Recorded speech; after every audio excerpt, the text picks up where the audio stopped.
Good evening, friends, and welcome to another edition of Crime Time with DutyRon and Ed Wallace. We are retired New York City police detectives and 9/11 World Trade Center first responders. If you like all things true crime related from the police detective's perspective, hit that subscribe button, hit that notification bell, so you get all things DutyRon and my partner in crime right here, Ed Wallace, when we go live or upload another video. And as you know, tonight, day 25, unbelievable testimony from Boston police officer Kelly Deborah. If it wasn't bad enough with the trustworthiness of the police in this case, it just took it down 100 notches. Ed, your thoughts on what we heard today? And don't forget, we also had great testimony from Dr. Russell, but your thoughts on Kelly Deborah? My head exploded today with her. I mean, my bullshit meter was going off left and right. My hairs were standing up on end, and I couldn't believe, her testimony. And she doesn't know it. There's a big point towards the end of her testimony where she says that her career depends on this testimony. But guess what? Her career is done. She just doesn't know it. Yeah. Okay, you can't have a cop who has this kind of memory problem. Yeah. Okay.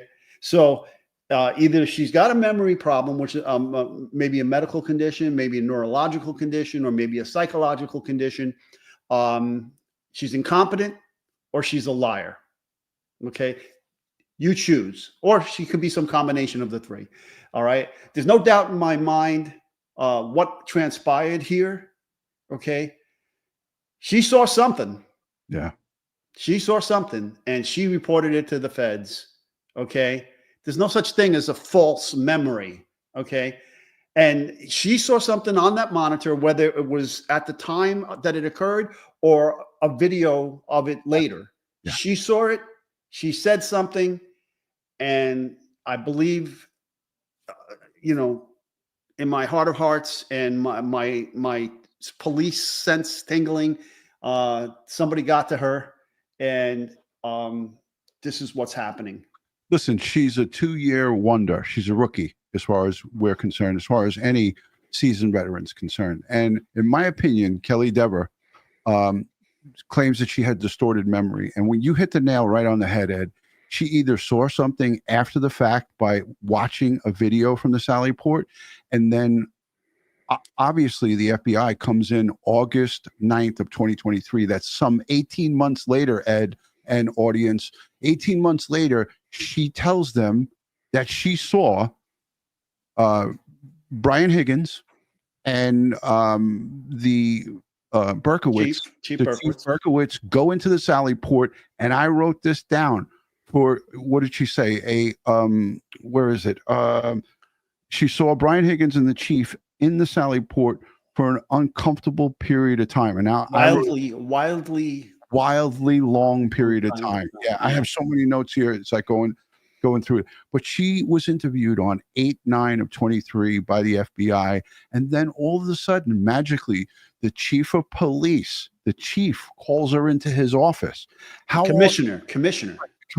How often is the commissioner calling people? And you and I had a discussion. I've seen the commissioner 2 times, a couple times in my career. Once is when I retired, another time at a function, and I was introduced to him by a family member, police commissioner at NYPD. You told me a half a dozen times or so for different incidents. Most of my stuff was for briefings on high profile cases, the 93 World Trade Center attack, the 9/11 attack. Yeah. I lifted a fingerprint off a human skin, and it was the first time that occurred, and I had to go up and demonstrate it to the police commissioner. Right. Yeah. Okay. But on a 2-year wonder in to say, good job, you did a great job. Yeah. Boston Police Commissioner Michael Cox calls her into her office, and then all of a sudden she gets amnesia. Convenient amnesia, and she distracts her. Yeah, she detracts her statement. She says that she made it right. A year ago, she told the defense team over the phone that he said 2 things to her. Right, we're going to support you no matter what your testimony is, and do the right thing. Yeah. How is that not tampering with a witness? I mean, I'm no lawyer, right? But, you know, seeing all the bullshit that's occurred to other people they've arrested in this case for Right. quote unquote tampering with witnesses. How is that not tampering with the witnesses? But Your boss calls you in, okay, and sits you down. And yeah, that's all. He only had two things to say. Hey, we support you no matter what your testimony is. That's what he said. No matter what your testimony is, and do the right thing. And then she has amnesia about that. Let me tell you something. She says she testified in 12 cases. I find that highly unlikely in that short period of time. Maybe she's combining what she did in Canton PD and Boston PD. But if you were a defense attorney in those cases, pull your case, put in a review of the case, and bring it back in and see if she had foggy memory for what she testified to in those cases. Yeah. She's done. She's done as a cop. In any normal law enforcement jurisdiction, she would be done. Nobody would want her to testify in a case. Absolutely. And Natasha Richardson's from the chat. Thank you for being here. Thank you for being a channel member. She said, Ed, did you just curse? Ed's been cursing quite a bit. Did I curse? I don't know. Did I curse? She might have. I'm not sure. Maybe you did. But maybe you didn't. I can't.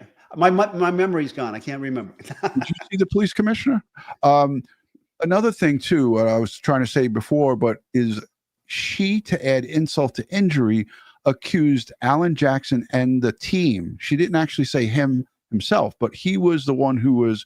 It was two males. She said a male defense lawyer, but she never said his name. But she accused the Karen Reed defense team of threatening her arrest. Let's listen to this small piece and we'll be right back with you guys. Thank you all for being here and thanks for the support. Serious claims about the defense brought to light during testimony from their own witness. They said that they would charge me with perjury. What else was said on the stand that's also under scrutiny? Those wounds were inflicted as a result of a dog attack. The dog bite expert from Reed's first trial returns to the stand. These are not my words. I'm not really comfortable reading these. Do I have to say these words out loud? Michael Proctor's infamous texts read aloud, but not by the former state police investigator. We take a closer look with our panel of experts. Canton Confidential, the Karen Reed murder trial, starts right now. In what could arguably be described as the most heated testimony of the defense's case so far, Kelly Deborah, a former Canton police officer and now Boston police officer, took the stand. Good evening, I'm Glenn Jones. JC has the night off. She was working the morning of John O'Keefe's death when his body was found. She was pulled from the field to cover dispatch, but what she saw or didn't see on a security camera led to fireworks in the courtroom. Our Melody Mendez will bring us up to speed on today's memorable testimony. Mel, Officer Deborah's testimony was just fascinating to watch. It really was, Glenn. Here's the thing. You know, we know that she was in the dispatch center, as you mentioned. That's essentially the hub for dispatch in a police department. There are phones, there are monitors, which show surveillance cameras and the video from different parts of the department. So Alan Jackson began with what seemed like pretty basic questioning about the monitors and what they would show. But immediately Devers pushed back and seemed resistant, said she couldn't recall, and things very quickly got heated. Take a look. You won't be here today now. Officer Kelly Dever immediately resistant to answering questions from the defense, often with long silences like this one. I don't know why I'm here. I have no connection to this case. At a few points, the judge stepping in. I don't know what that means. So what do you mean you're going to go with yes? Is your answer yes?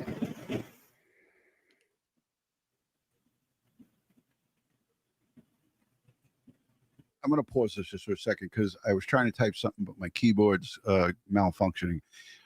If you felt that the testimony by police officer Kelly Deborah of the Boston PD was honest and trustworthy, was she being forthright with the defense and the prosecutor?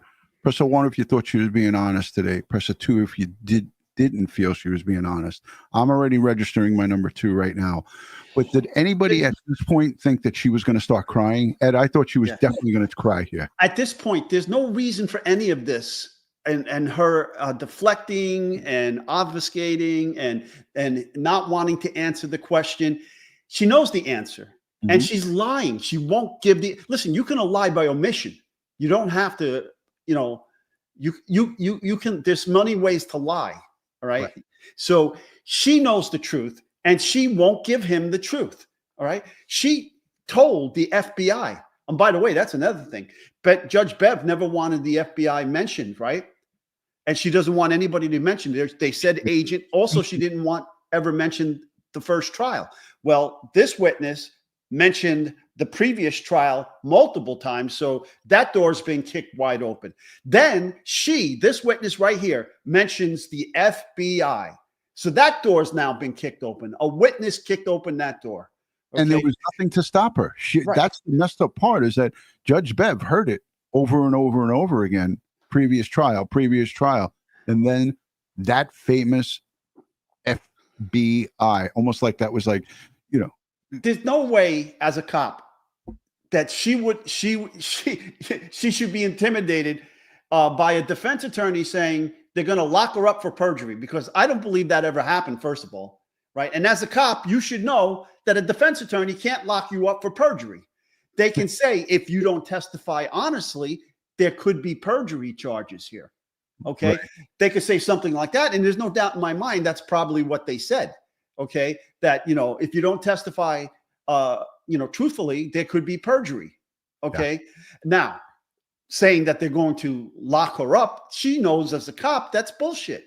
They can't lock her up. They can't charge her. Only the police can arrest you, or the DA's office can arrest you, and only the DA's office can charge you. Okay. Stupid. She made like she didn't know. Please. Yeah. If she thinks she's going to go back to patrol now and everything is going to be honky dory, she is sadly mistaken and delusional. Yeah. She's going to be riding a desk, because again, she can't be out there making collars. She can't be out there investigating anything. No district attorney is going to want to touch her to testify after this performance. Yeah. Let's listen to the rest of this. It was not a memory it was a distorted memory. Therefore, I can't state it, because at this point it would be a lie. Like, you can't remember my name. I don't remember. Today, Deborah claims the defense tried to get her. That was another thing. Come on with that. I mean, that doesn't make her look good. Yeah, it was a bad look. And Alan Jackson came right back at her. But this is just a small piece. We have a bunch more to show you guys. Let me just finish this, and then we'll come right back to this. But again, look, we have Amazing Ant Sergeants in the chat. Welcome, Amazing Ants. Good to see you back. Interesting testimony here today. When you look at this and you look at the big picture here, everything that she did here was wrong. And I heard several news outlets say that this hurt the defense. How in God's name are you seeing this as her hurting the defense? People see things through different lenses, Ed. It's unbelievable that I don't know if anybody else heard anybody report on this. I'm not talking about YouTube channels. I'm talking about the mainstream media. And I was just like, what? I get this all the time. I sit in cases and I'm watching the trials and I'm listening to the media afterwards, and I say, it's just their bias that they're reporting. They're not reporting the truth. It's their bias. Okay. Because that statement by the media about hurting, and that was ABC News tonight, that they hurt the defense and this witness blew up in the defense face. Yeah. The witness blew up. Yeah. She detonated herself like a suicide bomber. Excuse my reference there. But this was totally self-inflicted. Okay. Yeah. This, and it didn't get on the defense. She can make all that accusations about the defense threatened her to lock her up. And who's buying that except for those that want to buy it, the biased? Yeah. Lots of the mainstream media is biased, and they are not looking at this thing and able to report the way we're reporting here. There's nobody, holding us back from our opinions. And look, coming from 2 seasoned NYPD detectives, it was clear and apparent what she was doing here. And she was covering the ass of those two officers that she mentioned. Brian Higgins, who's alleged by the defense to be the main culprit in the demise of John O'Keefe, police officer John O'Keefe, and also Chief Berkowitz. So let's listen to the rest of this because a former Massachusetts state trooper gives a little commentary on her testimony today, and it was interesting to hear it. I don't know if you caught it, Ed, but it's coming up right after this. It was not a memory it was a distorted memory. Therefore, I can't state it because at this point it would be a lie. Like, you can't remember my name. I don't remember. Today, Deborah claims the defense tried to get her to lie on the stand. They were looking for me to say that I saw Higgins and Berkowitz in the garage with the car. Did you share with them that that wasn't an accurate memory? Yes. How did they respond? They became very aggressive, raised their voices, and the one word that I can very definitely remember is they said that they would charge me with perjury. Acclaimed Jackson refuted. Did you also say on that phone call, I know you're going to tear me a new one because I'm changing my testimony? Changing, no, but you're trying to do that. Alan Jackson pressed her about being called into the Boston Police Commissioner's office about this case, following it up with this question. Have you ever heard of something called the blue wall of silence? Objection. Sustained. Do you think it's important for police officers to protect one another in the field and out? Objection. Quickly, I want to answer this question. Somebody in chat, DH, says the lawyer, that's Peter Tragos, friend of Crime Time with DutyRon and Ed. I've had him on as a guest. He said, according to DH, that she wasn't a good witness to the defense. But again, this person disagrees. I would be open to hear any reason that anybody has that she was not good. She, if anything, that the jury that were watching her testimony, she was borderline a hostile witness, borderline. She was obnoxious. She was rude. She was acting like a schoolgirl, like somebody who was having a fight with another person in high school. So not professional, and showing the bias and showing that blue wall of silence. I mean, it is so clear and so evident with her testimony that she flipped that script because she was called in to the police commissioner's office and told, if you don't withdraw this and retract it, your career is going to be a tough one. They're not going to say, I'm firing you, because they can't, but she will be walking a beat on the Brighton Beach boardwalk for the rest of her career. I think there was some opportunities that were missed here, like questioning him, why did you leave the Canton Police Department? Okay. I think there were other questions that could have been asked. She called the hypothesis of John being beaten in the Albert's house and dumped out on the lawn, a conspiracy theory. Okay. How do you call it a conspiracy theory if it was never really investigated? And Ed, she admitted to watching the trial, but she brushed it off like, oh, it's 6 hours a day. I don't have time for that because I work, during the day. Did you catch that? She was further rubbing in, like, she was being questioned and asked if she's watched the trial, if she knows what's going on. And she was like, oh, I watch here and there, but, I don't have 6 hours to watch. It's, it goes on all day long. Where's all this missing video? Aren't there a lot of missing videos from the Sallyport? Oh, yeah. Okay. Where is it? Definitely remember is they said that they would charge me with perjury. Acclaimed Jackson refuted. Did you also say on that phone call, I know you're going to tear me a new one because I'm changing my testimony? Changing, no, but you're trying to do that. Alan Jackson pressed her about being called into the Boston Police Commissioner's office about this case, following it up with this question. Have you ever heard of something called the blue wall of silence? Objection. Sustained. Do you think it's important for police officers to protect one another in the field and out. Objection. Sustained. Karen Reed speaking to that outside of court. Are you suggesting that Deborah may have been coaxed into changing her testimony? Yes. What's your reaction to her demeanor? I didn't suggest it. She did. When she was called into the commissioner's office, the story completely changed. We subpoenaed her to testify to what she told other authorities and just wanted her to be as honest with us as she was with them. Honesty, what the defense says they're looking for, and what Deborah says she's giving. My entire job revolves around what I say on the stand right now. If I was to lie, I lose my job. There you have it right there. Anytime you testify, if you're to lie, you lose your job. Okay? Exactly. Tell me something we don't know as cops. Yeah. I mean, that's as clear as day. Everybody knows it. Karen Neth, thank you for being a member. And she says, take her badge away now.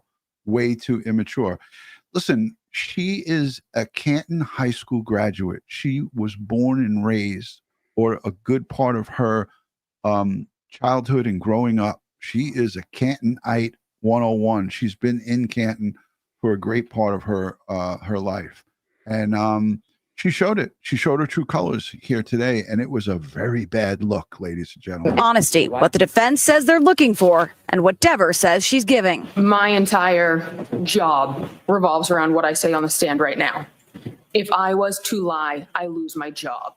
I lose everything. If you agreed with what you said in August 2023 on this witness stand, you would be implicating two officers, fellow officers, as having been in the Sallyport, weirdly, for a wildly long time with the SUV, implicating not one, but two fellow officers, correct? If I was to lie, then yes. Stop it there. Yeah, and here, I want to just highlight this comment, and Ed, hold that thought. Greg sends in a $5 and said, it wasn't good for the defense because some people, it wasn't good for the defense because some people will believe a cop no matter what. It takes one juror that hates defense lawyers to believe her. But guess what? This jury is a younger, they're made up of younger folks than the first trial.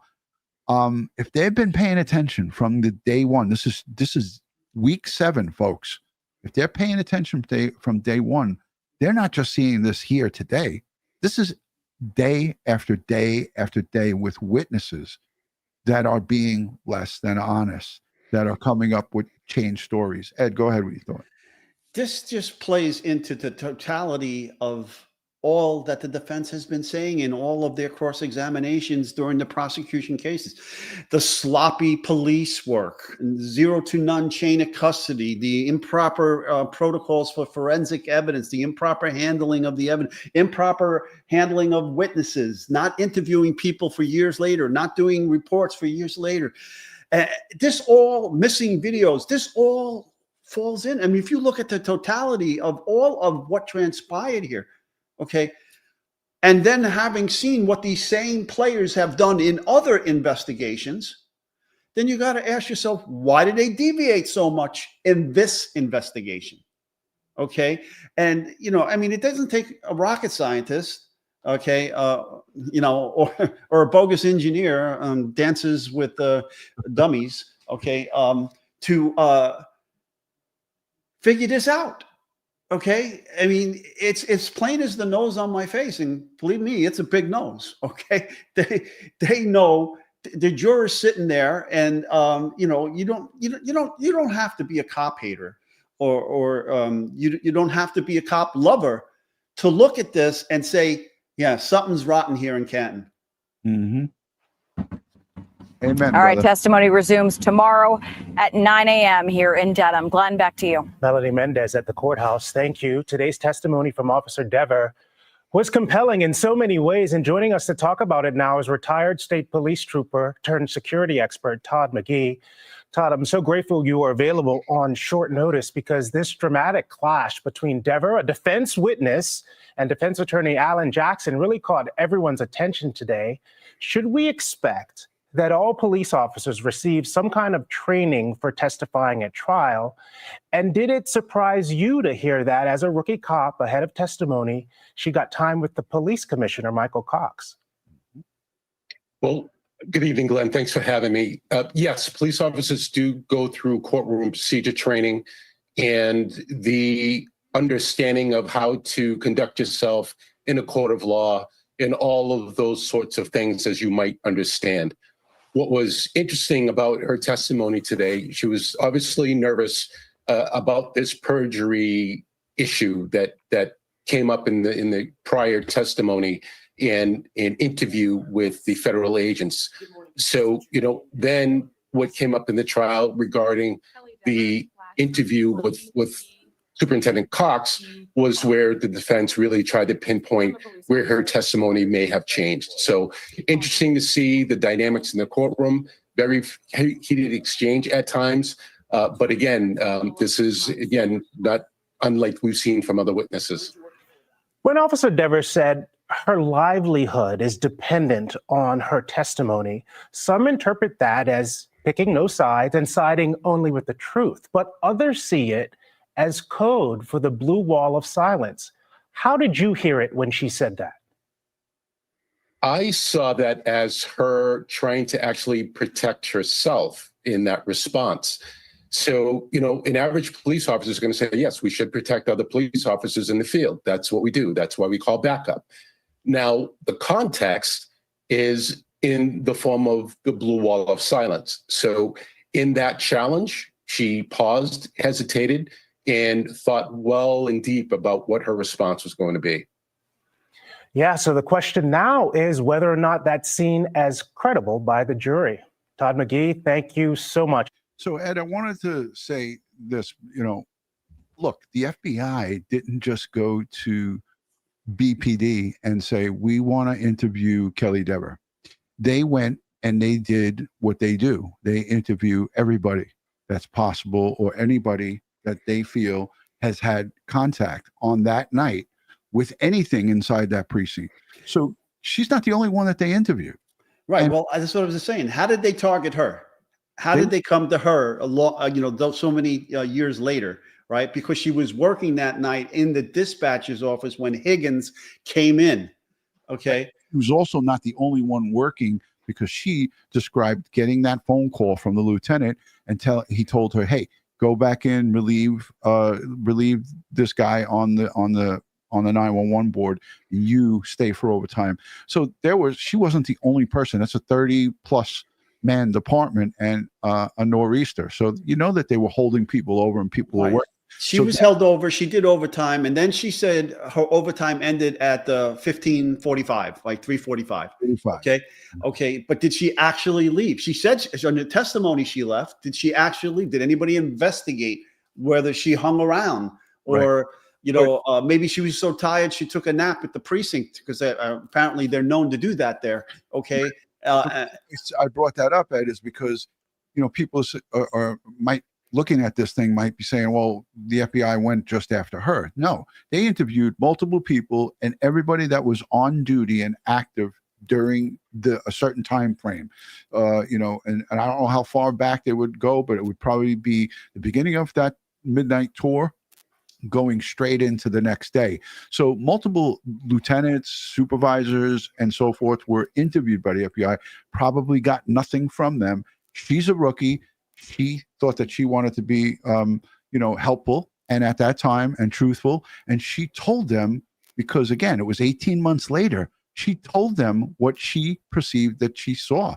And on the monitor. She said it wasn't if she was physically in the Sallyport when they were there. She was watching from the dispatcher's desk on the monitor. And that's another thing. She was fighting with Jackson about the monitors for the cameras and the cameras.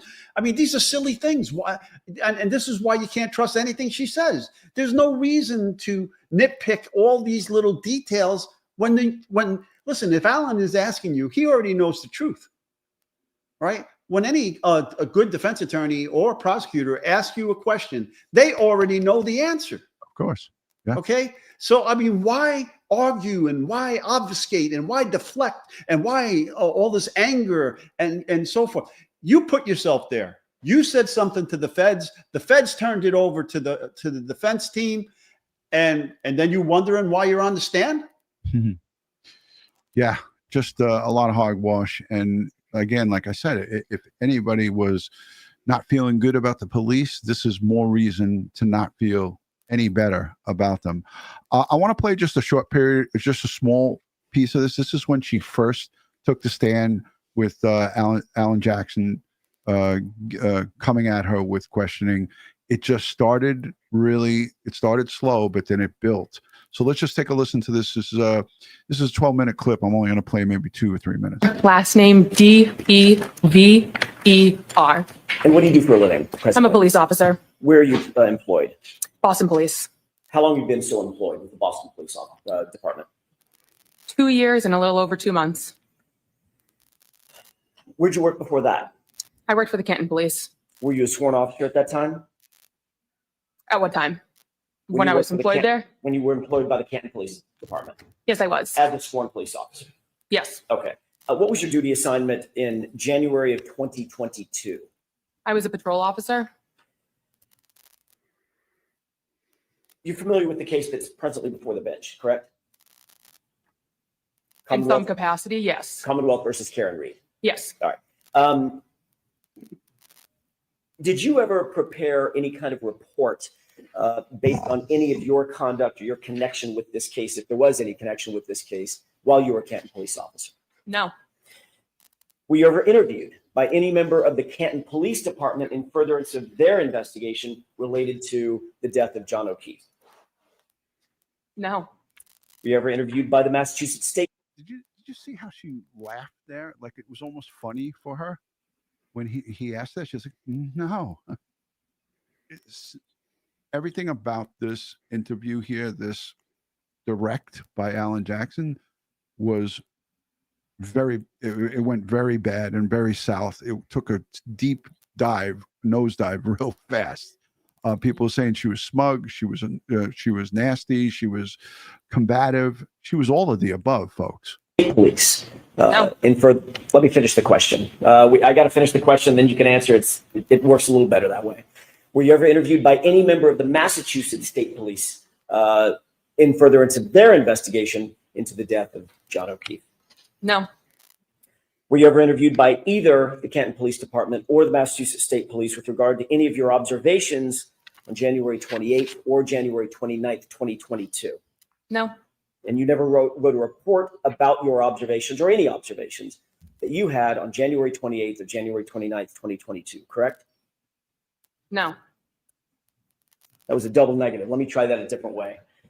Did you ever write a report about your observations related to January 28th, 2022, January 29th, 2022? No. Thank you. As a matter of fact, the first time you were ever interviewed in connection with anything having to do with this case or this investigation related to the death of John O'Keefe was by a separate law enforcement agency, not the Massachusetts State Police, not the Canton Police Department, correct? Yes. That was in August of 2023. Is that right? Yes. Do you remember the exact date? No. August 9th, 2023. Does that sound right? About right? I know it was the summer of 2023. So Okay. Do you think it would refresh your recollection to take a look at a report of that interview? yes, because I've never seen it before. Just insofar as the date is concerned, may I approach? Yes. Thank you. Take a look at the bottom of that page. Just glance at that and tell me once you familiarize yourself with that page of that report. Okay. May I approach? Yes. Do you have that date in mind? Yes. Did that refresh your recollection that it was August 9th, 2023? Yes. Okay. I want to direct your attention, Officer Deborah, to January 28th, 2022. Where were you working? What was your duty assignment on that day, January 28th, moving into January 29th? Well, 3.5 years later, I remember I was on patrol. I don't remember anything further about this night. Did you work overnight? And I want to just say too, Ed and I spoke about this. I can remember back in 1991 when I was on patrol, when I first started in the police department, if you would have asked me and put me on a stand today, and I was asked, what is the setup of the cameras in the cells at the precinct, outside the back where the department cars are kept, outside if you had a Sallyport, we didn't have one, but if there was one, I could damn well tell you, because I've worked station house security, not a lot, because I was always out on the street, but everybody spends time inside for different reasons. Your partner takes off, whatever the case may be.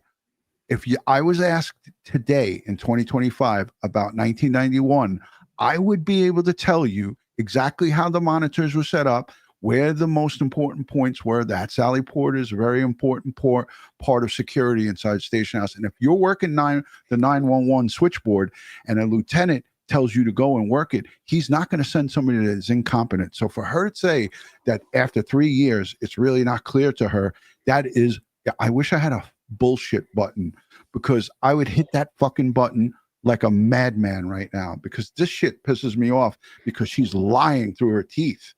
She doesn't remember what she told the FBI. Again, I don't buy that. And she says to the FBI didn't tell her that lying to them is a federal crime. I don't buy that either. She starts to mince, she starts the debate about cameras in the Sallyport when she knows she told the FBI she saw these two guys in the Sallyport from the cameras. So she knows there's cameras in there. There's no reason for her to fight over these little issues when asked the simple question: are there cameras in the Sallyport? She's playing a dummy, and it's not really a good look. Because right. And I think it helps the defense. It shows the jury, what the defense is saying, that, what's going on here. Let us know in the chat what you think. Again, Ed can say exactly what I said. He attests to this.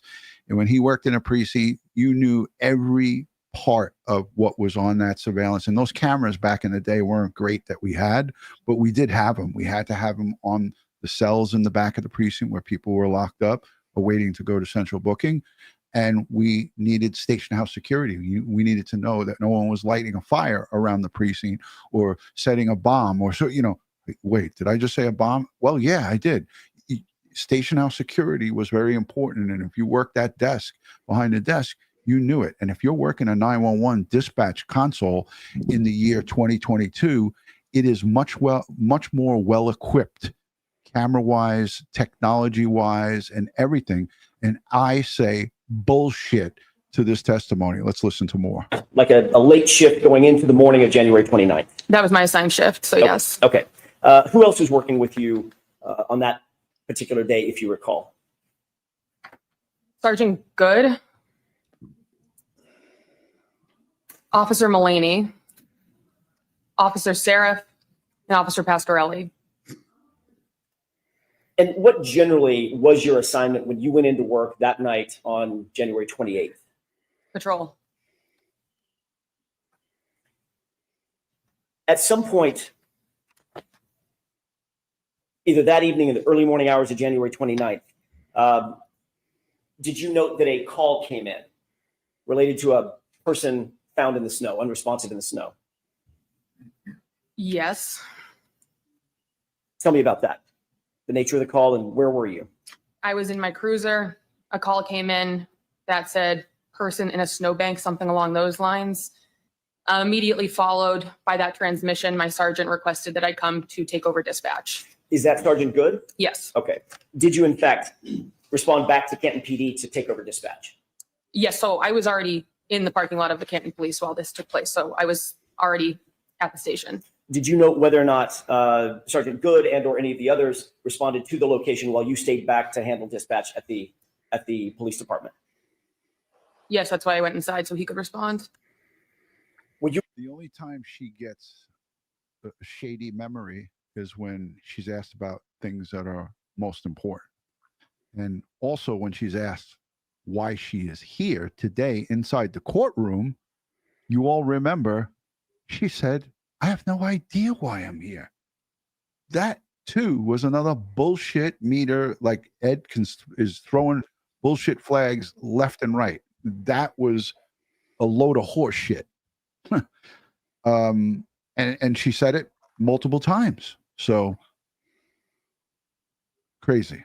Are you aware that Sergeant Good, did you have any knowledge at that time that Sergeant Good was familiar with or knew who Brian Albert was? Objection. Sustained. Did you know who Brian Albert was at No. that time? No. Do you now? least Because of familiar the with the name. case, yes. I spoke over you. I'm so sorry. Based on this case, are you familiar with the name? The name, yes. Did you know Kevin Albert? No. Oh, the detective Kevin Albert. Yes, I did. Correct. How did you know Kevin Albert? He was a detective for the Canton Police. The best detective for the Canton Police, right, Ed? The best gun losing, badge losing detective. Yes. Lieutenant Snowblower said that, right? Yes, Lieutenant Snowblower. Leaf blower. Leaf blower. Sorry. Leaf blower used to move snow. Were you aware of his relationship to Brian Albert at that time? No. Are you now aware of his relationship with Brian Albert? Yes, from the media. And what is that relationship as you know it? Sustained. Did you know Brian Higgins at that time? Yes, in passing. I'm not asking if you're social friends, asking if you knew who he was. Yes. How'd you know who Brian Higgins was? He had an office in the Canton Police. Is he a sworn police officer? Not for us. Is he a sworn federal agent? Yes. Worked for ATF? Yes. Okay. Ed, were you looking at her mannerisms when she was asked if she knew he was an ATF agent? She's looking away and like crazy. This whole thing is crazy. I wanted to set it up. It just gets better, and we're almost halfway through it. I'm not going to play the whole thing, like I said, just a little bit more, and then we're going to move on. How long had you known and been familiar with Brian Higgins? Say, for instance, by sight, to be able to recognize who he was. Sometime during 2020 is when I was probably first familiarized with him, because that's when I was employed with the Canton Police Department first. Okay. Pass him in the hallways, hi, bye, things like that. Yes. Sustained is to form, Mr. Jackson. Understood. Did you know him by sight? Yes. Could you recognize him if you saw him? 2.5 years later, no, but at the time, yes. I'm not asking you about right now. I'm asking you back in January 2022. Could you recognize him by sight? Yes. Did you know who Kenneth Berkowitz was? Yes. Who's Kenneth Berkowitz? He was the chief of the Canton Police. Obviously very familiar with him. He was your boss, correct? Yes. When Sergeant Good instructed you to take over dispatch, explain what that meant. It meant I walked inside and I sat down in a dispatch room. Describe the dispatch room. What did that array look like? There was chairs and computers. Monitors? Yes. Does the dispatch area also have monitors of internal security camera footage? I know there was camera screens, but I don't know if they were on TVs or computers or where in dispatch they were. I don't recollect. That's an outright lie. How does she not know if she told the FBI she saw it on a monitor in the dispatch room? It is, again, 2022, year 2022, technology, and for her to say this is just, it's laughable to me, but it's a sham. It's a travesty of justice that she's getting on the stand as a Boston police officer. That's the department that police officer John O'Keefe worked for before he was murdered, and she's testifying like this. And if I recall correctly, she had to have seen Higgins come into the Canton Police Department that night because of where she was. And he testified, if I recall, that he went by dispatch. Okay. You know, this is just crazy. It's just mind blowing, you know, that they're going to sit there and testify to this as if everybody is not going to see right through the lies. Yeah. Okay. And understand what in fact is going on here. I want to get to the part where she says that she doesn't know why she's here. I think this is it. I'm trying to speed this up so this way we can get to everything that we want to get to here. But let's just take a listen to this. Okay. You were aware that Sallyport Garage had a camera, a security camera? It would make sense because that's where we bring prisoners to drop them off. Well, more than just makes sense. I'm asking you, do you recall that it had cameras that serviced the Sallyport Garage? Security cameras. It's where we brought prisoners, so there would be cameras, yes. But you know this. Why are you fighting this?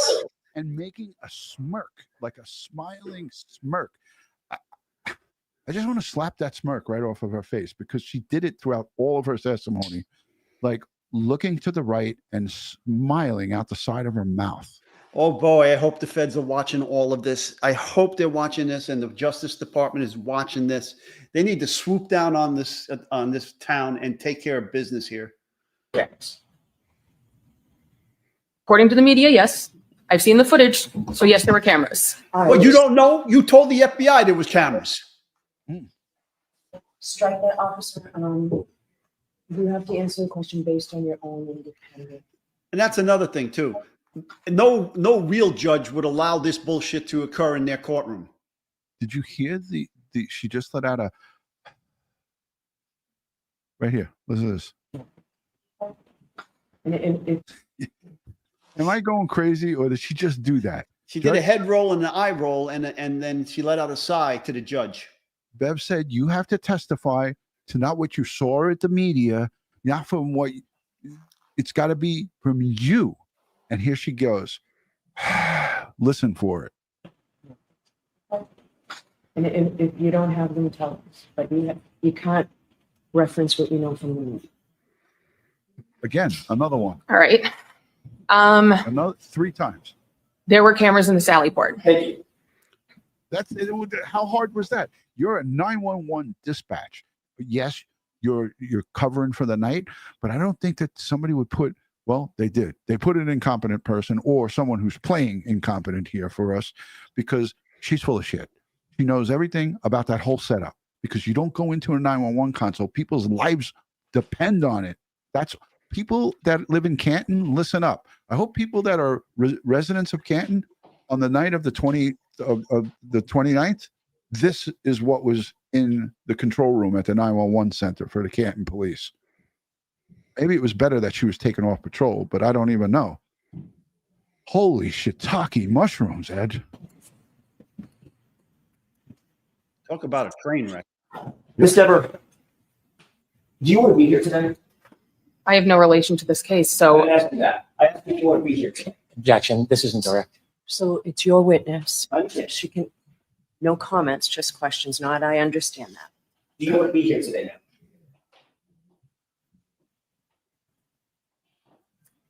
I am put on the stand in a murder trial. I don't know why I'm here. I have no connection to this case. You have no idea why you're here? You've never talked to me. Nobody on the fence seems to talk to me since prior to the first trial. So I don't have any idea why I'm here. No clue whatsoever, as you sit here, why you might have been called to the stand. No. Hold on there, Ron. There were several times today watching this testimony, I'm yelling, make a motion to the judge to declare her a hostile witness and then rip into her. Okay? Because this is horseshit. She knows exactly why she's here. Mm-hmm. And she was read the riot act by her police commissioner about what they expect from her in her testimony. Do the right thing. Yeah. Somebody in the chat saying she's mad. She's not mad. She's annoyed that she's there. She's annoyed that she's being challenged and that she's caught. She's caught because she gave testimony. She gave a written statement to the FBI. And of course, because of Bev's rules and all of her, you can't say this, you can't mention that, you can't do this, you can't say previous trial, you can't mention the FBI. Because of that, we now hear today, and I wanted to get the part where she actually says the FBI, but that was before this. But let's listen again. How annoyed she sounds by simple questions. Do you not want to be here? That annoyed her. I mean, come on. Get a grip, lady. I am put on the stand in a murder trial. I don't know why I'm here. I have no connection to this case. You have no idea why you're here? You've never talked to me. Nobody on the fence seems to talk to me since prior to the first trial. So I don't have any idea why I'm here. No clue whatsoever, as you sit here, why you might have been called to the stand. No. Are you uncomfortable testifying? No, it's part of my job. You're a professional police officer, correct? Correct. That means you're a professional witness to it, correct? In the crimes that I've gone on the stand before, yes, I have been. And you understand the oath? Yes, I do. She does not understand the oath. I mean, again, like you said, this goes down. Nothing is surprising us here in this case. In addition to that train wreck, we had, in my eyes, pretty good testimony from our doctor, Dr. Russell. She was a police officer, a emergency room physician / surgeon, she said, under her California license. She also worked at a jail in Los Angeles, I believe she said. She's a forensic pathologist. She's a lot of different things. Ed, your take. And she was a police officer for 7 years. While she was going to school, she would work the night shift and go to school in the day. Okay. Right. Unlike he without a degree and dances with dummies. Okay. Your thoughts on Dr. Russell, Ed? Oh man, I admire her. She's a woman after my own heart, so to speak. I love her drive. I love her yearning to learn and to all the things that she's done in her career. As adults, we're constant learners, and she is smart as a whip. I didn't like some of Hank's innuendos in his cross-examination about how she was trying to inject herself into the trial, but he did that the last time. He did it in the voir dire too. I mean, he had 2 days of voir dire with this woman. Okay, and you could see a true professionalism as opposed to dances with dummies and so forth. Yeah, he apologized to her today, I think 2 times. For those who are watching, correct me if I'm wrong, but I listened back 2 times speed to the entire testimony with Dr. Russell, and Hank Brennan apologized twice in my counting. Let's listen to a little bit of this. This is where she says a dog bite caused the wound on Karen Reed's boyfriend, police officer John O'Keefe's arm. And I don't think Hank Brennan liked that one bit. Actually become involved in this case? Well, very interesting. I live in Los Angeles. I was in this geographic area. It was all north of Boston. So that was the area I mostly paid attention to. Did you reach out to anyone after, Mr. Wolk, if we could please, and Your Honor, may we publish what is already in evidence, which is Exhibit 167? Okay. She was a cop for 7 years. Yes. Dr. Russell, do you recognize Exhibit 167? Yes. And how do you recognize that? Well, first, let's start. What is it? And then how do you recognize it? It is a picture of the decedent's right arm and forearm. Now, without stating what it is, have you been able to form an opinion as to the source and nature of the wounds that are depicted in that exhibit? Yes. Now, in terms of the next area, can you describe for the jury what method you used in forming your opinion without yet stating what your opinion is? Well, I used pattern recognition and differential diagnosis. So let's start with wound pattern recognition. Is that the wound pattern recognition you've been discussing up to this point in your testimony? Yes. And did I hear you use the phrase differential diagnosis? Yes. Please tell the jury what you mean by the term differential diagnosis as a physician, emergency medicine physician and forensic pathologist. So when a patient, when a physician sees a patient and, or, an image in this case, and is attempting to make a diagnosis, it's very important that not only do they consider what they believe is the obvious, but also in their mind go through other possible diagnoses and determine if they can rule them out, so to speak. If they can rule them in, rule them out, so that they are not just focused on one thing, but they've actually given consideration to other conditions that may be causing whatever it is that they see. So, Mr. Wolk, if you could take that, we're going to come back to this back and forth, but I'd like to have it taken down until we do have the need to, and if we could have the lights go back on, Your Honor. Thank you. So, does applying a differential diagnosis, well, let me start out. Do you understand what confirmation bias is? I believe so. Yes. And does differential diagnosis assist or not assist in avoiding confirmation bias? I believe it assists in avoiding confirmation bias. So, in terms of differential diagnosis, did you apply that concept in the beginning of your analysis of this case?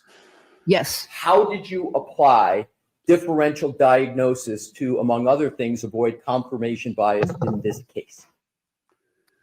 Well, in my mind, I went through other possible things or causes of wounds on an arm, and what they would look like, and the configuration, the patterns, etc.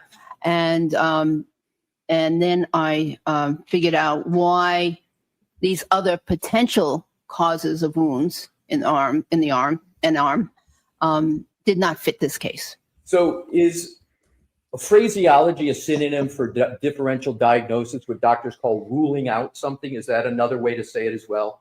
Yes.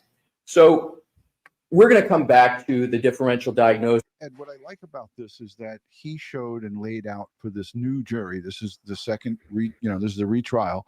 He laid out with Dr. Russell that she looked at all possibilities, not just the dog bite. She looked at the vehicle struck, the patterns of the injuries on John's arms, right? Yeah, she looked at all the reports, the medical examiner's report. She researched papers on dog bites. She found several of them, and she utilized several of them. She's seen 500 cases of dog bites, thereabouts, that, and she's being conservative at that estimate. There's no doubt in my mind she knows what she was talking about. 100%. This is a true professional.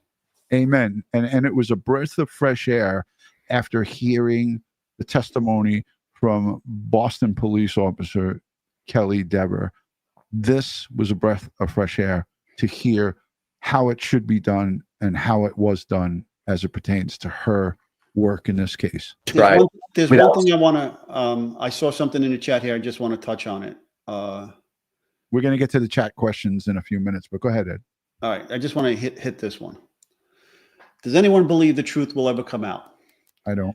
Okay. I disagree, because as it was a famous quote, and I say it time and time again, there's three things that can't be hidden for very long: the sun, the moon, and the truth. Okay. So eventually the truth is going to come out. I hope you're right. And Buddha said that, by the way, if you want to know who said the quote. I pray.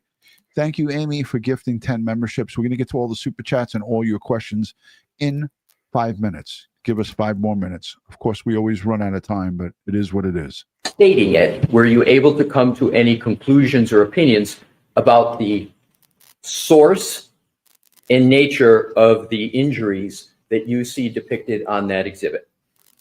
Yes. And what is your opinion and conclusion concerning those injuries? Those wounds were inflicted as the result of a dog attack. I'm sorry, I didn't hear you. Can you speak a little louder? They were inflicted as the result of a dog attack. He heard her, but he wanted her to say it again. And is your opinion and conclusion concerning those injuries? Those wounds were inflicted as the result of a dog attack. I'm sorry, I didn't hear you. Can you speak a little louder? They were inflicted as the result of a dog attack. And how did you form that opinion? Just describe your thought process to the jury.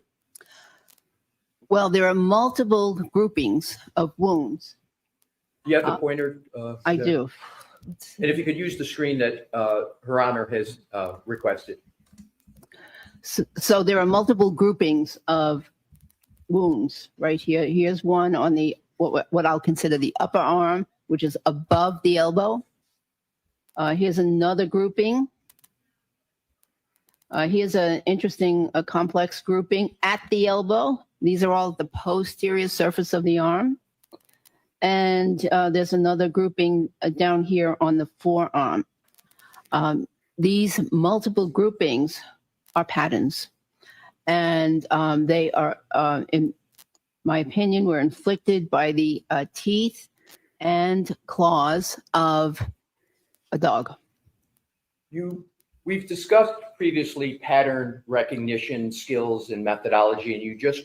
All right. So that was the meat and potatoes of her testimony. There was tons of it. It went on for quite a while, and she's going to continue on tomorrow. And we'll hear more. But, you know, again, those were her findings in trial 1, but the jury is not privy to that. So they're hearing this for the first time. Right. And she's going through cross-examination now. It's going to continue tomorrow. Now, she was about one of her, there's another expert that's coming on that she spoke highly of, but then there's the defense expert, and Brennan took exception with the comment that she had made, that she had read a report by a non-medical professional on his opinion about the dog bites. Now, the person they're bringing on is a dog psychologist from Florida. Okay, he has a PhD in behavioral psychology, and he works specifically on dogs. Okay, and tries, from what I've read, works with dogs that have behavioral issues. He also allegedly casted the teeth, the denture of this particular dog, but we have no proof. I don't know how they're going to establish that, in fact, it is Chloe from the Alberts. And he's going to testify about dog bites, apparently. And again, his background is psychology. He's PhD. He's not an MD with her years of experience. Not saying that that's the end all be all there, but she's pretty close to the top of the game, the top of the food chain, if you will, when it comes to medical doctors, pathology, and dog bites. So that was a interesting line of questioning. Absolutely, 100%. Hey, Ed, I wanted to, I remember I told you, so I found somebody, her handle, I'll link it in the description, is called Boozy Beauty. Now, don't be fooled by her her YouTube handle and TikTok handle. She does a lot of her stuff on TikTok, but she also does stuff here on YouTube. I'm going to link in the description. She went over the who's who of the defense witness list. And I'll play a condensed version of this. If those of you in the chat, would you like to hear maybe a few minutes of this? I want to play it, and I want to play it for you guys if you want to hear it, because what she does is she goes over all the defense witness lists, folks, and she gives a little snippet of a video about it, about the person. So I want to try to go through it. What do you guys think? I see yes. I see a lot of yeses in the chat. And then we'll go over the super chats and we'll take your questions. We'll wrap it up, try to wrap this up in by an hour and 15. It's an hour and 3 right now. Ed, what do you got? Anything in the chat? No, I'm just looking here. Okay, let's do it. Alberts, Brian. I don't remember if I saw a ambulance. There were emergency vehicles out there, but I can't remember exactly which types. Caitlin. It may not have been set in stone, but it was definitely spoken about, and then that's what ended up happening. Yes. Have you ever told anyone that before, Ms. Albert, that the plan from the start of the night was that Tristan was going to make 4 trips total from Canton to Easton, Easton to Canton, Canton to Easton? Have you ever told anyone that before? I don't remember if I mentioned that to anybody. That was the first time you've ever said that, just now before this jury. Would you agree with that? I believe so. Almost 2.5 years after January 29th, correct? Correct. Chris. You know former police chief Kenneth Berkowitz in such a way that you feel comfortable calling him before this jury Kenny Berkowitz, correct? I know Kenny. Yep. And he's actually donated to your campaign when you were running for town selectman, correct? Correct. And Colin. You provided just the screenshot, ultimately, not the actual text, correct? Correct. But in September of 2023, Michael Proctor's partner, a man by the name of Yuri Buknik, you know that name? Yeah. He contacted you and said he wanted to talk about your text messages, correct? I don't remember. Do you remember that you told Yuri Buknik when he asked about the text messages, you did not have the screenshot anymore. You sent it to your father, Chris. I don't remember that. You recall telling Yuri Buknik if he wanted to get the screenshot, you weren't going to give it to him. He'd have to get it from your dad. Do not remember that. You remember Trooper Buknik agreeing with you and saying, sure, I'll just call your dad and get it from him. Don't remember that. You don't remember you certainly don't remember ever giving Trooper Buknik a copy of that screenshot. No, I don't remember. Because you didn't, did you? I do not remember. But you did give it to your dad, right? Time Colin was that night, correct? I knew where he was. Where was he? He was at his friend Michael Leonetti's. He left Michael Leonetti's to stop to say happy birthday to my nephew Brian at 34 Fairview Road. Okay. And you learned that from him, correct? Yes. So you had learned that Colin was at 34 Fairview on January 29th of 2022, correct? January 28th. Fred. So is it your testimony that you know that Colin left on Friday night as opposed to after midnight on January 29th? I don't understand what you're asking. What just occurred is I asked you whether you knew that your son Colin was at your sister-in-law Nicole's and your brother-in-law Brian Albert's house that morning, correct? Yes, I do. Kevin and Nicole. She may have placed those phone calls to me, but I never answered them. You received a call from Jennifer McCabe on January 29th at 6:07:42 a.m. that lasted for 9 seconds, correct? She may have placed a phone call to me. I never answered it. I never spoke to her that morning. You also received a second call from your sister at 6:08:17 a.m. that lasted for 7 seconds, correct? Objection. Go ahead and answer that. It says that, but I never answered a phone call from my sister Jennifer that morning. You're aware that cell phone companies have what are called tolling records, correct? That show if there's a voicemail or something of that nature. Objection, Your Honor. Sustained. Ms. Albert, it's your testimony here today that you never spoke to your sister that morning. I never spoke to my sister on the phone that morning. Who else was in your bedroom?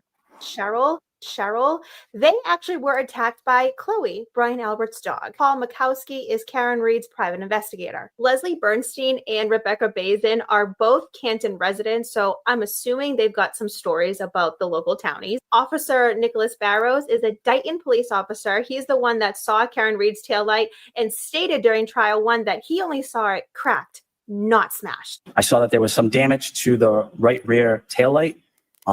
To my best ability and recollection, that tail light was not completely damaged. It was cracked and a piece was missing, but not completely damaged.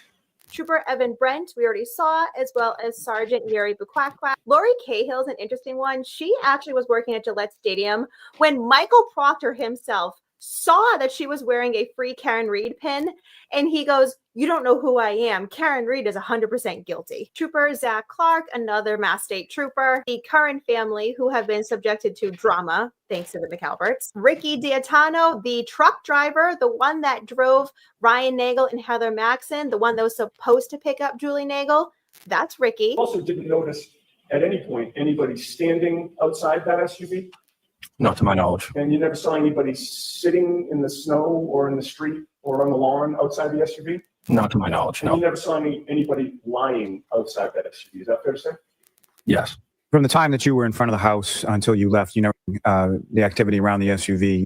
She knows the innings and goings of Canton PD of January 29th, 2022. Stephanie. All right, you get the idea. This is the whole entire witness list. I'll link her channel in the description. I don't want to lose you guys because she does go over every one of them, and there's another 15 minutes here, so I'm not going to waste the time. Ed, let's go to the questions. You see anything in the chat?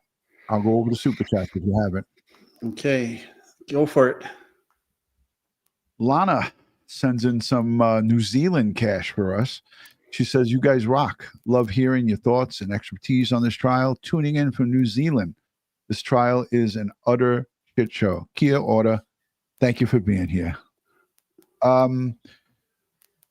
Clara D sends in a 5. She says there's footage missing from the Sallyport around the same time she was on dispatch when she saw them. Now a false memory. Corruption continues.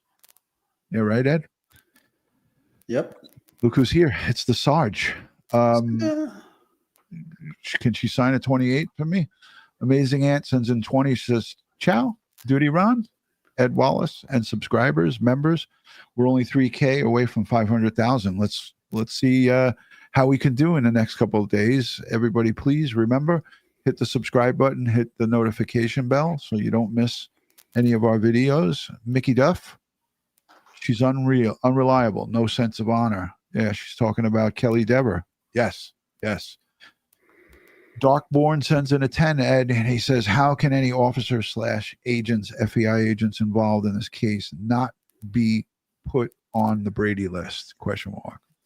All should have their certifications pulled and never be able to work in law enforcement again. Yeah, that's spoken like an MA law enforcement officer. Absolutely. Thank you, Darkborn, for the super chat. Thank you for supporting. KW Dread 305 from Florida sends in 20. He said she lied. Didn't the Department of Justice get to her before anyone even knew about her? Then to say she was basically coerced by the defense is a sham. I agree. I said it in the beginning. For her to say and accuse Karen Reed's defense team of threatening to lock her up, and as we know, no attorneys lock anybody up. She was like, "Oh, well, you can make a report and I can get arrested." No, lady, that's not how it works. I hope the feds take her in and she loses her career for this embarrassment. Ed, you said it in the beginning. She's washed up, right? Yeah. I mean, how could any prosecutor want to put her on the stand after this? Yeah, I agree. Thank you, Odins, for the 10. Would either of you know why the Commonwealth didn't plot both Karen Reed and John O'Keefe's location, time, and direction of travel phone through 1236, like they did with John O'Keefe's phone through the K-turn? I'm not sure. I wish we had the answers to that question, but we don't. They didn't do it. There's a lot of stuff that didn't get done here in this case, and it's just shocking to us because, you know, Ed knows about the forensic standards, and none of that was met here. As a matter of fact, it was all put aside. Using solo cups, stop and shop bags, leaf blowers. The list goes on and on. You know, not, here we go. It's happening. It's happening, folks. What's he gonna do? What's he gonna do when they Yeah. Thank you, C, for the 5. She says she doesn't know what sequestered means. Yeah, while watching clips of the trial. Are you kidding me? Yeah, that was another thing. When he asked her, he said, "You don't know what?" She had no clue. She was lost in the sauce. Lost in the sauce. Meatball Morris, he's at it again. Thank you for the 10. She's 2 years on, has covered the day shift in JP, and is not very liked by her colleagues, by all accounts. Typical of a Canton girl. I expect more from Cox, considering what happened to him in '95. So there's history here, and the history just continues. The hits just keep coming. Hey, here's our good friend Becky B from over in the UK. She says she's a member for 21 months. She said, difficult, deceitful, delusional, Deborah. Yeah, makes sense right there. MK Connecticut, thank you for the 2. Prayers, the 2 of you. There is bias everywhere. It's crazy. Yeah, I mean, this trial is just a pile of hogwash, as we say. Aunt BB2, always good to see you. Thank you for the 20. Deborah is full of shit. Her memory to the feds was 8/23 was correct. It was 8/9/23 was correct. Who told her? False memories? Lally didn't release the interview, the inverted video until 6/24, a full year later, 6 of 24. So she had to see it to tell the feds. Look, she was working the console that night, and she didn't get questioned until 18 months later by the feds. And I'm sure that the feds took her by surprise. They probably didn't tell her, "Hey, look, Police Officer Deborah, we're coming in to interview you on 8/9.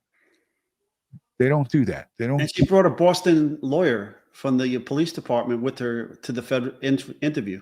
So then there you go. Then she had to have known. Maybe she knew a day in advance, you know. But they're not telling her, look, we're going to make an appointment with you. It's like, we're coming in. She lawyered up. And why did she lawyer up? Well, the police department, the Boston Police Department, sent their legal counsel with her to the interview. Why? That sends shade, or that throws even further shade. If she's got nothing to hide, give your statement about what happened. This only involves a fellow brother in blue. What happened to that? I guess that's out the window. Greg, thank you for the 5. He said it wasn't good for the defense. We went over this. Thank you for that, Greg. Appreciate it. Thank you for being a member for 13 months. Appreciate it, Marcy. Thank you. Cosgrove's high grade bullshit. Thank you for the 5. She should have said that she would lose her job if she didn't say the right thing. It's the tall blue wall and at its best on the stand. So sad. Yeah, it's in our faces, in everybody's face. We're disgusted by it. That's for sure. Lisa, thank you for gifting out a membership. Mickey Duff, another lying Canton cop is good for the defense. I think so. Ed Wallace sends in $5. Thank you. That's not me. Give the man his respect. It's a woman, by the way. Oh, I see the picture. That's why I was saying EW. I just think of Ed Wallace when I see EW. I think if we got married, we'd have the same initials. There you go. Ed, cut it out. I think she was great for the defense. She came off terribly, and that was oddly specific thing to say to the FBI if it wasn't true. Yeah, it was. She came off terribly. Abso-freaking-lutely. Thank you, Ed Wallace. Thank you, Mrs. Wallace. Kay sends in $5. I'm retired paralegal, and I worked supporting a local police department in SoCal. Deborah was horrible. Does anybody think Deborah was good? I want to hear from you. Send me an email. DutyRon.com. Rosemary J, thanks for the 2. Since when does the commissioner call up a rookie? Exactly. Jeff says he wants to go to New York City. It's on his bucket list, but he's going to stay the hell away from Boston. Thank you, Jeff, for the 5. What's really going on? Thank you for becoming a YouTube member. Angela, thank you for being here. Wow, she's vile and she's so rude. A member for over 27 months. Let's say Angela's a member for 37 months to make her feel better because she was complaining that it was not the right amount. Always round up. Yeah. Redondo Beach, thank you for the 5. Y'all, sorry if I'm off topic, but I got some good news on the thing I emailed you about. I'll email and update. Love you both. Restoring my faith. Oh, well, that thing you did for that guy. The thing. We got good news on the thing. Texas RN, thank you for the 5. In my opinion, she's the type of cop that gives good cops a bad name. Exactly. Can Ed explain why he thinks she's done? Yeah, Ed, could you explain that? Okay, because she says she has these memory problems. So how can you trust her memory? How can you trust her to be accurate in investigations, in dealing with the public, in making arrests, in writing motor vehicle violations? How can you trust her if she has this memory issue? Yeah. Okay. How can you trust her to testify? Right. But is the job going to go after her with vim and vigor when she did go and do what we all believed they asked her to do? And it's not about the job now. It's not about the job. The job is going to take care of her, because in any other job that wouldn't have happened, but they're going to take care of her. But will the prosecutor use her on the stand if the defense attorney knows that she's there, and then they can pull out and cross-examine her on this stuff? So what you're saying is that she can continue with her career, but behind the desk, not out. Yeah, where do we put people like this, Ron? You remember, right? Where do we put people like this? At the bat, put them in, in what do we call it? Viper. What do we call it where we put you in? Oh, the rubber gun squad. Yeah, the rubber gun squad. And BB2, thank you for the 5. I don't know why I couldn't think of it. I was thinking of all the places where we send the rubber gun squad people out. We had a few of them working the wheel. Sergeant Amazing Ant can talk to you about some of those folks. She worked with them, but she was out there on medical. And BB2, thank you for the 5. My Italian mouth's going to get me in trouble with YouTube. She doesn't know why she's there. BS. Commissioner called her. into his office. Exactly, Aunt BB2. Thank you for your support. Lisa, thanks for the 5. I love when Alan Jackson asked her if the commissioner ever called her to his office to discuss any other case. She was called to testify, and he did not. Of course not. He didn't call her in there to say, "Hey, you're doing a great job." He called her in there to give her the spiel. You know. And he really just said 2 things and showed her the door. Yeah. Are we to believe that? Black Butterfly sends in 2 and says, "Look how much she's blinking her eyes." Lies. She's looking to the left. She can't look straight at the Alan Jackson at the podium. She's not looking at the jury. She sucked. She sucked on all different levels, but she was mainly sucking in the bullshit department. She was full of shit, big time. Lisa Dempsey, thanks for the 5. Ron and Ed, can they not pull the radio sign off the time she logged for her shift to show if she left before or after the SUV arrived? Absolutely. Don't think that they haven't tried, or maybe they tried and they couldn't get it, but I don't think that they could really hold back. So if the defense asked for that, they should be able to get it. What, Ed? A lot of things got in today that Lifeguard Bev didn't want in. She didn't want to talk about the previous trial. She didn't want to mention the FBI, but that Officer Deborah did it. And she didn't want Chloe's vet records or the town's records of Chloe biting other people. She didn't want that in, but that got in too today. Well, then that's a good thing. Ed, could you take the question? Okay. New Jersey Kathy. All right. I like that. Do you think someone from the Boston PD threatened her? No. Well, how would you take it to do the right thing? We'll support you, whatever your testimony is going to be. Do the right thing. Yeah. Just all you have to do is listen to the 2 separate statements, verbiage, going 2 times of her testimony where she talked about her testimony and what she says there. And if you listen carefully, you have to read between the lines, but she's telling us exactly why she's doing what she's doing. Carol, thank you for becoming a YouTube member. We appreciate you. Thank you to everyone for joining and also sending super chats and so forth. And also hitting the like button and sharing is free and subscribing is free. So thank you for that. Auntie Ree, thank you for being a member for 2 months. She said, how did the defense threaten her if they haven't spoken since before the first trial? Thanks for all your hard work. Fine officers. Well, we thank you for thanking us. We really do appreciate it. Yeah, all of it didn't make sense, Auntie Ree. Amy, thank you for gifting 10 memberships. That's very kind. Thank you. Mickey Duff, another a membership that made 11 right there. Boom, boom. Tracy, thank you. It's always good to see you. Thanks for the 10. God bless you both. Same to you. Yeah, right back at you. God bless. Amy, thank you for the 5. She says, jury skews younger. Jury skews younger. 2024 report by the Police Foundation found millennials less likely to have competence in cops versus other age groups and only 44% of Gen Z. Look, I'm not saying that this jury is super duper young, but I was just saying from what I was listening to other people who have been in the courtroom that they were a younger version of the first set of jurors. That's all I'm saying. I don't have their dates of birth. I don't know you know what I mean? Like, I don't know. But I know that people have been saying that they were younger in appearance. Itty Bitty, thank you for being here. Love the channel. Prayers for DutyRon and Ed. We thank you. Thank you. I know you meant for both of us. I appreciate that, Itty Bitty. We love and respect all of you guys. And now to the chat, I want to say thank you to the replay viewers, the moderators, the super chatters, and everybody who's positively engaged in this community. Again, I know that we're all heated over this cop and her bullshit testimony, but I mean, try your best because it's a direct reflection on not just yourself, but this community in, going after people's looks or talking about, like, I saw this really hurt my heart because today when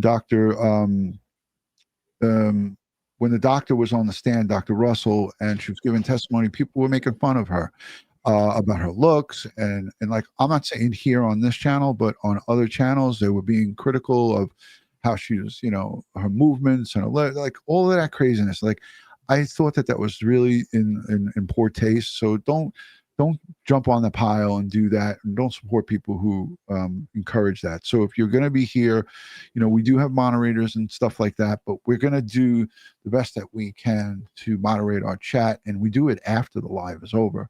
So we'll look back, and if there's anything that's derogatory or really nasty towards anybody, that's not what we want to harbor here. Again, this blue wall of silence was on full display today on day 25. There's no way to sugarcoat it. There's no way to skip around it. There's no way to dance around it. And if you see any cops that are retired or active condoning this kind of bullshit, stay far the hell away from them, because those are the ones that you want to be. They're here. You want to be way over here. And that's the best way I could lay it down for you. Ed, right? I mean, those are the shitheads, and you stay far away from them. Redondo Beach is sneaking in another super chat, and she says Dr. Russell is impressive. We agree. The LA Times has a great piece on her. I'm sure that others do. Look, even Brennan, when he got a little snippy with her, he apologized to her at least 2 times in my count today, 2 times. P.S. Wish that the stat was wrong. Love you both. P.S. That one went over my head, so I might have missed that. But thank you, Amy. All right, Ed, I know you got stuff to say at the end of these things. I'll give you the final word here. And I want to thank you all for being here tonight and spending this hour and a half with us. We can get I know you can get your true crime fix anywhere you like on YouTube and the internet. We really appreciate your support.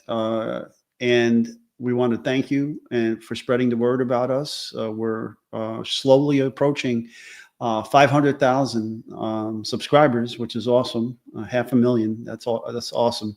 And thank you. So always, folks, stay safe, stay prepared, and watch your 6.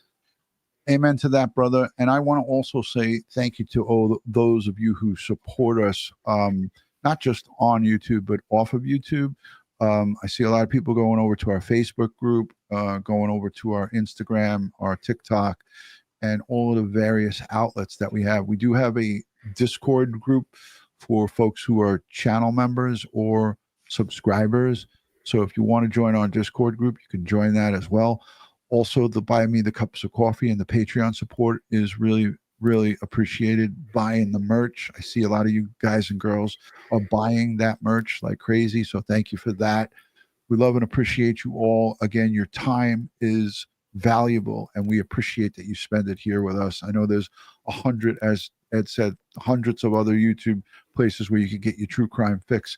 And Ed and I, we're just 2 retired NYPD old men, and we're just doing our thing here. So thank you for being here and watching. Ed, Just want to add one more thing, please. Thoughts and prayers out to the victims in Colorado in that terror attack. And also, I don't know if anybody saw the eruption of the volcano in Sicily today, when a bunch of tourists come running off at the top of the volcano. Please, let's, everybody's safe. Yeah, prayers to them. And this is a world where we're, it's a difficult time we're living in. So a lot of things are going on. So thank you again for that. We'll see you guys on the next one. Peace and love from Crime Time with DutyRon and Ed Wallace.